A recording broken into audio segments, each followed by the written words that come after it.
Alrighty, so we're going to be doing a bit of a update, change to the Hyundai Kona I've got going here. It's gone through a couple of iterations of spotlights. I'll flash up a photo, but we used to have a set of small 5-inch KC lights off to the side here, hanging off the number plate holder. They weren't all that crash hot because they were floods. So I went out and got some Light Force Blitz. They're 170mm jobs. I've chucked them on there. I ended up, oh, she's tight, cutting out that section there to mount them on with some brackets. I'm not sure if you can see that, but they get a bit of wobble to them, so they weren't exactly the greatest thing as spotlights in that sense. Mainly that wobble is because the dickhead behind the camera made the mounts. I could have done it better, but next time, hey? So I'll end up pulling that off, all these off today. We're going to try and fit in new Steedy light bar. It's the ST4K, it's a 22-inch double row setup, so we aim to actually slot it in here. I'm very reluctant doing that because it's blocking a bit of airflow, so yeah, but we'll see how it goes. Keep an eye on the temperatures and that. Because I end up cutting out on those where the fog lights usually are on the I don't know, the non-POV pack models. Got myself a new piece to slot in there. Set me back about $120 to my door, so not bad at all. Having never worked on a Kona before, well, in the sense of actually ripping stuff off and replacing it instead of just doing upgrades and that, it's going to be a bit of a learning experience. So do up a bit of a video, shows the process at all, including making custom mounts for this. I've got a rough idea how I want to do it. I just got to go pick up some steel. So yeah, let's get started. So I've already disconnected the lights from the battery and removed most of that wiring. I figure that's pretty straightforward, but now we're under the car. We want to get rid of this, well, I'd call it a skid plate, but I think it's more of a dust plate because it's plastic. So got a whole heap of 10 mils up around, another 4 up at the front. So you're going to want to be removing these, and then you've got a whole heap of these clips here, which just pop down then pull out. So you'll end up dropping this whole piece, which has got to make getting up into the front here a lot easier. There's no point in you showing you how to remove that sort of stuff because it's pretty straightforward too, but I will show you one of those clips up close once I rip it out. It's just a bit awkward for me to do this at the same time. Oh, I'll give it a go, eh? Just try to get it to focus. So all I use is the flathead. As you see, that pops out like that. That comes out like that. That's all it is. And when you put it back in, this will compress. Then you push the other end back in, and that locks it all in. So yeah, fairly basic clip setup. Heaps of them. They do get a bit annoying sometimes, but yeah, 10 mils or 10 mil bolts and these, and you can drop your skid plate. So that was nice and easy. You will notice there is just a hook up on the end here which slips up and over, holds it up there, but there's your pile of bolts. So you're looking at 7 M10s and a handful of bloody plastic clips. I mean, as you can see along the side, there's quite a few of them to do. Those are where the bolts sitting up and in. And then you had your 3 bolts down the end here, so that's where the other bolt sort of butts up against. That really holds it on there,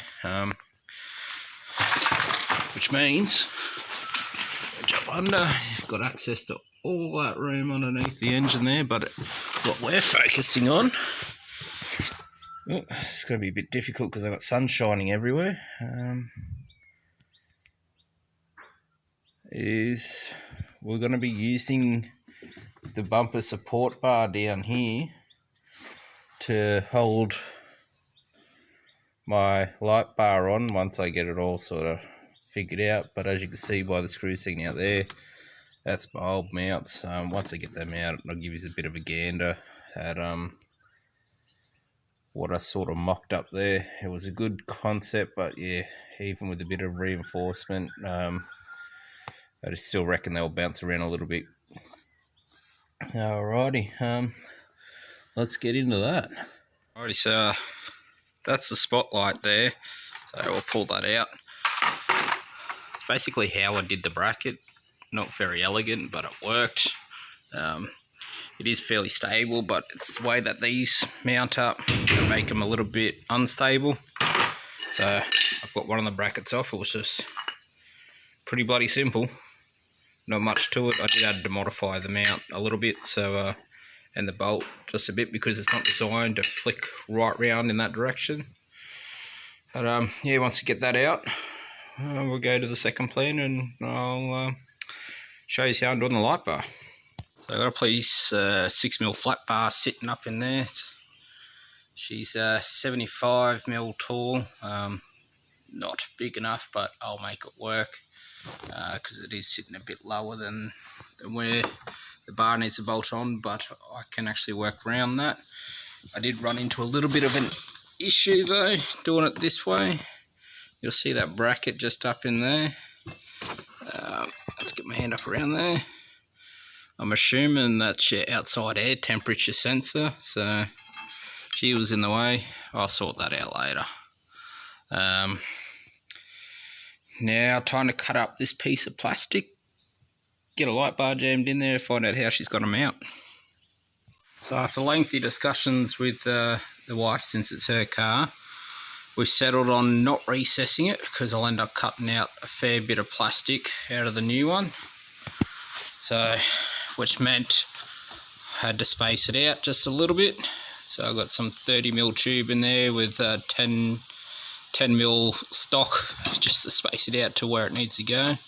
I'll end up finishing up the welds, tidying up. But what I'm actually going to do is I'm going to end up tapering that in just a little bit, so I don't have a full 75mm bar going straight across. Probably bring it down to about 20 odd mil in the center. That way I've got plenty of room for my outside air temp sensor again.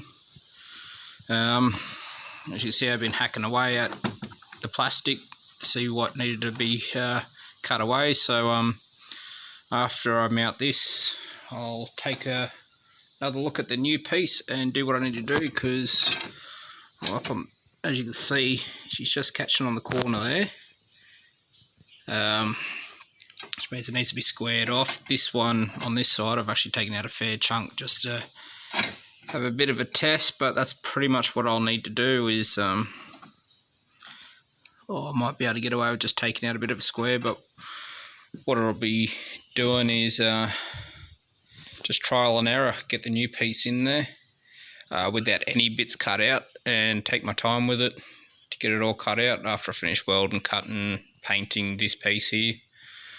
And then yeah, that's going to be fun because I've actually never done anything on the Kona. It looks like this comes out through the inside of the engine bay, so let's see how we go. Well, I can assure you that wasn't fun at all. Taking the bumper off would be so much easier, but hey, it's done now. Essentially, I had to unbolt this to be able to get access to these ones from underneath with these. Basically, you'll see that there's a tab on there. They actually go in through the back here, and then these ones lock it on, so a little bit of yelling and screaming and prying. Bit of a closer look of actually how it's going to mount up. So you'll see I've got two holes here. What are they, like an 8mm hole? I know the back is actually smaller, but yeah, we're slightly, offset and curved around, so to speak. So no, that'll work. As I said, that's how I had my last mounts, basically.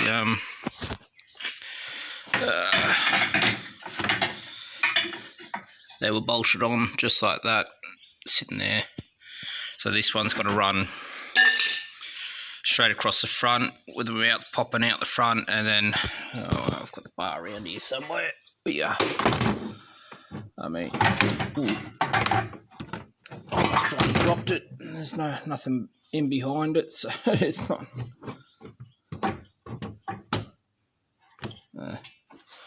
Bit hard to do one-handed, but yeah. So it's actually got to sit out further than that. I would love for it to be recessed, but yeah, a bit more plastic to take out, really. So just try and double this back down. It's not the easiest things to fucking hold, because essentially to fit that in there, just about that entire middle plastic's got to come out, which is not too bad, but a little bit more than what I want to do, really. I want to try and keep things as factory and unmolested as possible, because dickhead dealerships in Australia will be like, oh, you've blocked off your airflow, that's causing that's warranty void. So yeah, right, I'm just waiting for the paint to end up drying. There was no real plan about how I was cutting it all off, but that's how it ended up. So wait for that to dry, get her in there, and then I'll have the light bar done finally. That's just the wiring. Wiring's the easy thing. Rightio. Well, that was easy to get back in. I just soldered it in through the front and pushed it all back forward, bolted back down that Rio bar that sits underneath there. So essentially, with this lovely new piece sitting in here, I'm going to end up cutting straight through here, I reckon.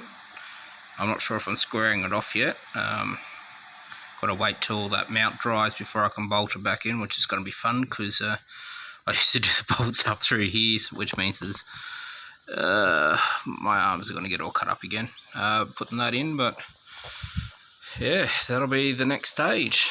I mean, it's all going relatively quick for you, but in between doing stuff around the house and getting called into town, it's been almost an entire day just trying to do this. There you have it. Sort of minimal cutting, really. Oh, fucking focus. Yeah, so sits in there. I didn't end up taking any out from underneath there. Just got to let it rub its way through. It is sort of touching on both sides, especially this side, really. Yeah. I mean, it is a much tidier setup. You can see the bar that runs through there. Yeah, now I've finished putting it in and wire it up and dunskies. Alright, just finished wiring it in now. Somehow I fucked up in my measurements, but it's probably because I took it off and re-welded and fucking shifted everything. But she's not rubbing. It is close, but she's not rubbing down there. She's not rubbing down there either. So now just got to align it, and job done. Happy wife, happy life.